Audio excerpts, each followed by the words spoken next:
Box office దగ్గర మూడో వారాన్ని end చేసుకునే పనిలో ఉన్న రెబల్ స్టార్ ప్రభాస్ నటించిన కల్కి మూవీ, అలాగే మొదటి వారం ఎండ్ స్టేజ్ లో ఉన్న కమల్ హాసన్ నటించిన భారతీయుడు 2 సినిమాలకు ఇప్పుడు సడన్ గా వర్కింగ్ డే లో ఒక హాలిడే అడ్వాంటేజ్ లభించింది.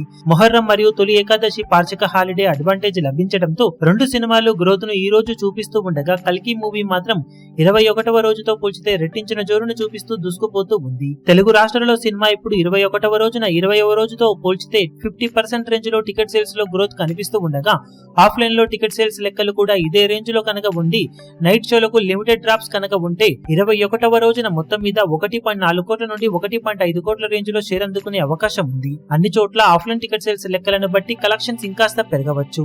ఇక హిందీలో సినిమా ఈ రోజు 4 కోట్లకు పైగానే నెట్ కలెక్షన్లను అందుకునే అవకాశం కనిపిస్తూ ఉండగా ఓవర్సీస్ కలెక్షన్లతో కలుపుకొని అన్ని చోట్ల మంచి జోరునే చూపెడుతూ ఉన్న నేపథ్యంలో 21వ రోజున వరల్డ్ వైడ్ గా 5 కోట్ల నుండి 5.5 కోట్ల రేంజ్ లో షేర్ అందుకునే అవకాశం కనిపిస్తూ ఉంది. ఆఫ్లైన్ టికెట్ సేల్స్ లెక్కలను బట్టి కలెక్షన్స్ కొంచెం అటు ఇటుగా ఉండవచ్చు. ఇక భారతీయుడు 2 సినిమా విషయానికి వస్తే తెలుగు రాష్ట్రాల్లో ఆల్మోస్ట్ డే 5 కి సిమిలర్ గా ట్రెండ్ అవుతూ ఉన్న ఈ సినిమా 40-45 లక్షల దాకా షేర్ ను ఇప్పుడు 6వ రోజున సాధించే అవకాశం ఉంది. ఇక తమిళనాడులో సినిమా 2.5 కోట్లకు అటు ఇటుగా గ్రాస్ వసూళ్లను వసూలు చేసే అవకాశం కనిపిస్తూ ఉండగా వరల్డ్ వైడ్ గా మిగిలిన చోట్ల కలెక్షన్లతో కలుపుకొని చూస్తే 6-6.5 కోట్ల రేంజ్ లో గ్రాస్ కలెక్షన్లను సినిమా ఇప్పుడు 6వ రోజున సాధించే అవకాశం కనిపిస్తూ ఉండగా అన్ని చోట్ల ఆఫ్లైన్ టికెట్ సేల్స్ లెక్కలు కనుక బాగుంటే 7 కోట్ల దాకా వెళ్లే అవుట్ రేట్ ఛాన్స్ కొద్ది వరకు సినిమాకు ఉంది. కానీ సినిమా అందుకోవాల్సిన టార్గెట్ దృష్ట్యా ఈ కలెక్షన్స్ అసలే మాత్రం సరిపోవనే చెప్పాలి.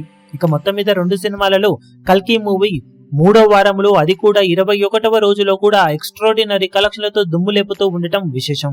ఇక రెండు సినిమాల బాక్సాఫీస్ అఫీషియల్ కలెక్షన్ వివరాలు ఇదే విధంగా ఉంటాయా లేక కొంచెం అటు ఇటుగా ఉంటాయో చూడాలి. ఇప్పుడు ఈ వీడియో మీకు నచ్చినట్లయితే లైక్ చేయండి, షేర్ చేయండి, ఛానల్ ను సబ్స్క్రైబ్ చేయడం మాత్రం మరవకండి. ఏ చిన్న అప్డేట్ ను మిస్ అవ్వకూడదు అనుకుంటే బెల్ ఐకాన్ ను ప్రెస్ చేయండి.